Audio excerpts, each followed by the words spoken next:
औरों को इसी ड्रम में रखा, उसके 15 टुकड़े को करके डाला गया, उसके ऊपर सीमेंट की चादर जमा दी गई ताकि किसी को पता ना चले। इसके बाद इसी होटल में मुस्कान और साहिल रुके थे, जिसकी तस्वीरें देख पा रहे हैं, और वहां का जो रजिस्टर है, जब आप एंट्री करते हैं तो आपका जो आईडी नंबर है वो भी रहता है, आपके नाम रहते हैं। तो कई सारे फुटेज, कई सारी जो तस्वीरें हैं वो सामने आई। लेकिन हत्या के बाद जो हनीमून वाला जो चैप्टर है उसकी तरफ हम आपको लिए चलते हैं और दिखाते हैं आपको और बताने की कोशिश करते हैं कि कैसे कैसे किन रास्तों से ये आगे बढ़ते गए। हत्या के बाद हनीमून को जरा समझिए। मेरठ से शुरू करते हैं, जहां पर सौरभ का मर्डर होता है। इसके बाद ये लोग शिमला चले जाते हैं, हनीमून ट्रिप पर चले जाते हैं।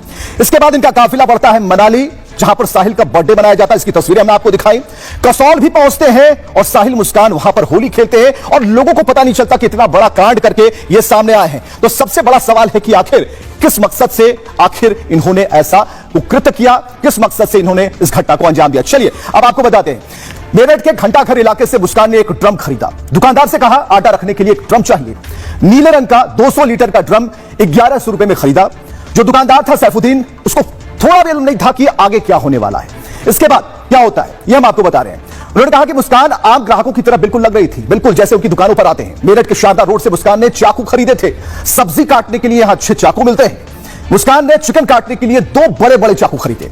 4 मार्च को मेरठ से हिमाचल के लिए टैक्सी इन्होंने बुक की। 13 दिन के लिए 44,000 रुपए में यह टैक्सी बुक हुई। जो टैक्सी का ड्राइवर है अभय सिंह, उन्होंने खुद खुलासा किया और कहा कि शिमला, मनाली और कसौल में ये लोग घूमे। दोनों शुरू में टैक्सी में बातें नहीं करते थे, बाद में कैब, होटल में खूब मौज मस्ती की। मुस्कान ने साहिल के लिए उससे केक भी मंगवाया था। 19 मार्च को पता चला कि जिन्हें ये लेकर जा रहे थे, घुमा रहे थे, वो तो कातिल हैं और 15 साल में पहली बार किसी ऐसे शख्स के लिए उन्होंने टैक्सी चलाई। उस दिन से उनकी नींद हराम हो गई, परेशान हो गए।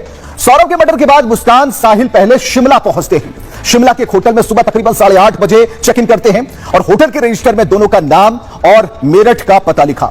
इसी होटल में वो पति पत्नी के तौर पर 7 मार्च तक रुकते हैं। होटल के वेटर से मैनेजर तक किसी को कोई शक नहीं हुआ। वो आम सैलानियों की तरह हंस रहे थे, घूम रहे थे। रजिस्टर में लिखा भी है कि यहां से कसौल जा रहे हैं, यानी कि सारी प्लानिंग बताई। शिमला से 20 किलोमीटर दूर पेट्रोल पंप पर टैक्सी में पेट्रोल इन्होंने भरवाया और 2800 रुपए का पेट्रोल भरवाने का भी खुलासा होता है। मतलब कि मेरठ से शिमला, मनाली तक पूरे रूट के सबूत अब सामने आ गए हैं। चलिए इसके बाद हम आपको बताते हैं, उसके बाद बताते हैं कि क्या होता है। ये पूरा जो रूट मैप है, ये जो पूरा रूट मैप है वो बताता है कि किस तरीके से जो इनकी प्लानिंग थी वो उन बातों से दूर थी। किसी को पता नहीं था कि ये क्या करके आए हैं, कौन सा गुनाह करके आए हैं, कितना बड़ा मर्डर करके आए हैं, कितने बड़े कांड को अंजाम इन्होंने दिया। और सबसे बड़ी बात कि इनको इस बात का डर नहीं था कि ये पकड़े जाने वाले हैं, आगे क्या होने वाला है इनके साथ। लेकिन ये तो होली मना रहे थे, ये पब जा रहे थे, डांस कर रहे थे और खुशियां मना रहे थे। लेकिन हम आपको बताएं कि किस तरीके से जो गवाह हैं, जो आई विटनेसेस हैं, जिन्होंने इन्हें देखा और इन्हें महसूस किया, उनका क्या कहना है शुरू से लेकर अंत तक। आंटी अगर किसी से बात भी कर रही है नीचे तो गालियां बकनी शुरू कर देती थी, अननेसेसरी उल्टी सीधी गालियां। क्या सोच है, टुकड़े करने, कितने टुकड़े करे, क्या लेके करे, जो किया वो तो बहुत गलत हुआ है। किसी के साथ ऐसी घटना आगे फ्यूचर में ना हो, मैं तो यही बोलूंगा। और अगर हुई है तो उसके खिलाफ उनको सजा। एक लड़की आई, दुकान का जो लड़के हैं वो उन्होंने दुकान खोली। सवेरे का टाइम था, 9 साढ़े 9 के आसपास का, एग्जैक्ट टाइम नहीं पता होता है। कस्टमर टाइप आया, उनने लिया, पैसे दिए और ले गया अपना सामान। तो लड़की के साथ भी कोई लड़का भी था? वो अकेली आई है, यहाँ पर जो जानकारी मिली है वो अकेली आई थी और अकेली ही लेके गई है। किस तारीख को वो लोग निकले थे यहाँ से हिमाचल के लिए?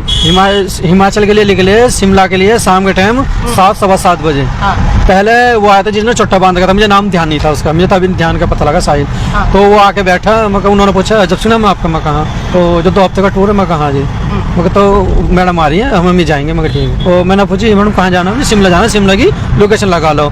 जब आपको खबर लगी होगी कि इस महिला ने अपने उस प्रेमी के साथ, साहिल के साथ मिलकर अपने ही पति की हत्या की है, वो भी इस निर्मम तरीके से, क्या आपके जहन में आया था? जहाँ जी मुझे तो 19 तारीख को पता लगा शाम के टाइम, मेरे तो पैरों से जमीन खिसक गई। हाँ? मैं तो 2-3 दिन से रोटी भी नहीं खाई, खारा पेट भर के ना, नींद आ रही ढंग से। अच्छा। मैं ऐसे आदमी को लेकर गया जो खूनिया।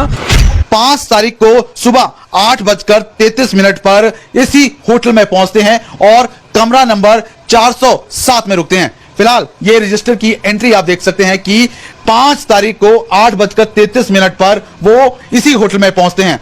बाकायदा नाम लिखा गया है साहिल शुक्ला, सन ऑफ नीरज शुक्ला। वहीं पर मुस्कान रस्तोगी का भी इसमें बाकायदा नाम लिखा गया है। वहीं पर जो एड्रेस है वो तमाम तरह से एड्रेस है वो लिखा गया है। साहिल ने अपने दस्तखत है वो किए हैं, उसके साथ साथ अपना जो मोबाइल नंबर है वो भी इस रजिस्टर में एंट्री किए हैं। तो आपने देखा कि किस तरीके से इस घटना को अंजाम दिया गया, लेकिन